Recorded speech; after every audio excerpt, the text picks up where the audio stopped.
Hey guys, this is Daniel. I'm one of the co-developers for the 4x8 AltMill product that we've recently launched. I just want to make this video to talk about some of the myths and kind of misconceptions about rack and pinion, as well as kind of show some surprising results about the accuracy and precision you can get out of a bigger machine.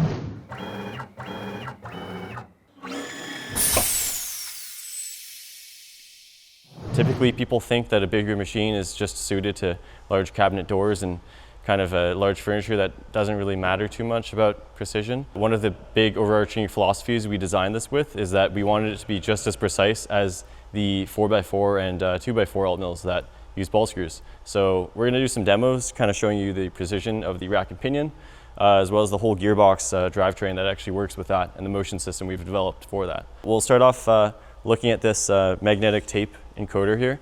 This is a setup that I have attached to the y-axis, and it's basically just going to tell us exactly what position the machine actually moves, and we can kind of compare that with the commands we're sending in gsender to tell us just how accurate that's going to be.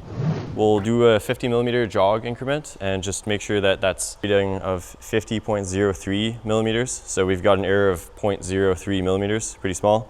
Do another jog. We're at 99.98, so 0.02 millimeters of error. Oh, this one's right on the dot, so we've got 150.00. We can also check backlash in the whole drive system by going in reverse now. So we'll go back, and pretty good. We're 99.9, oh, okay, we're 100.0. Come back again. We're 50.04 millimeter, so pretty small again. And we'll return right back where we were. We're right on the dot, 0.00 millimeters. So in our test here, we essentially have no measurable backlash. Maybe we've got 0.01 millimeters or so, but it's very inconsequential.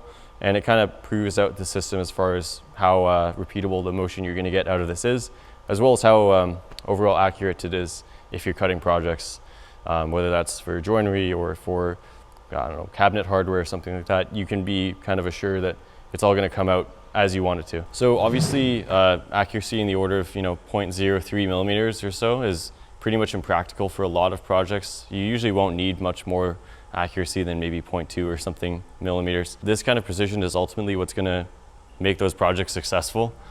We've done some examples in the past where we've had little brass bow tie inserts going to hardwood, and this kind of precision is really important to make sure that that fit happens perfectly the first time. The other thing to talk about too is that we're doing this little demo looking just at the absolute accuracy and precision of this, but that's under no loading. So things obviously change a little bit once you actually start cutting material.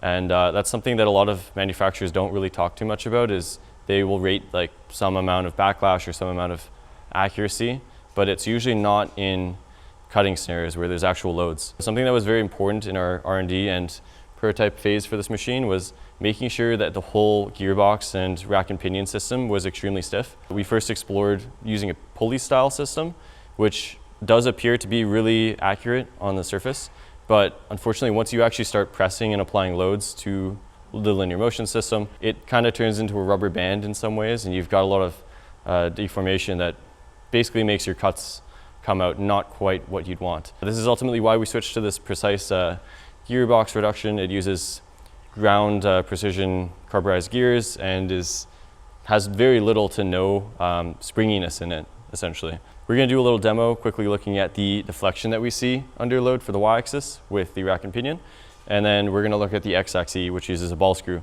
just so we can get a kind of easy comparison between the two and explain what I mean a little bit more. So you can see with a fair bit of force, you do get a little bit of deflection.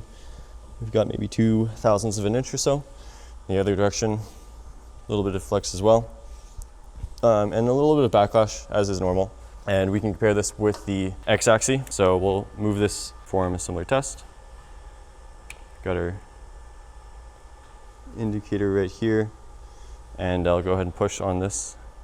You can see again, we have a small amount of flex here. So we keep a lot of snacks around the office. A lot of them contain nuts, and Marcus, one of our engineers, has a peanut allergy.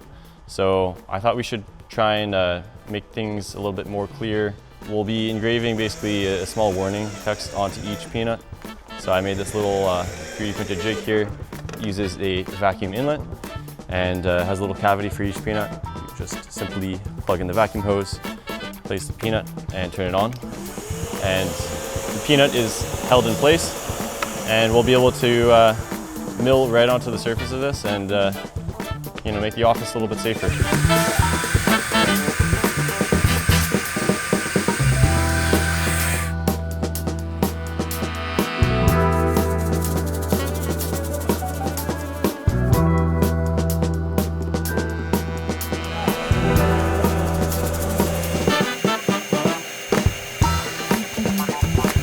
Finished the first peanut.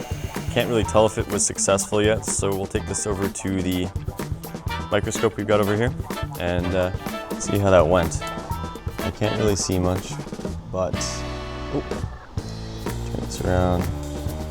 Oh, there we go. May contain nuts. Yeah, we'll keep doing this on every other peanut we've got in the office, and this way we'll keep Marcus safe and he will be well informed.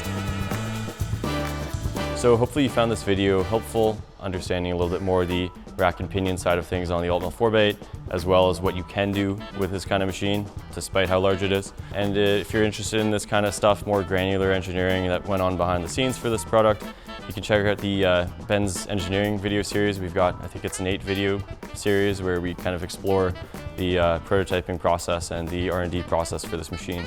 A bit more granularly. You can see some cool behind the scenes stuff on the gear rack and pinion motion system development, kind of as it progressed and how it got here. So thanks for coming by to watch us, and be sure to subscribe if you like this kind of content.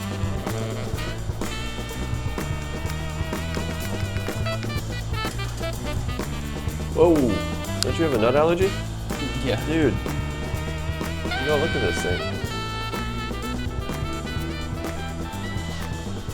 See? Oh man. Oh man. We got some other snacks.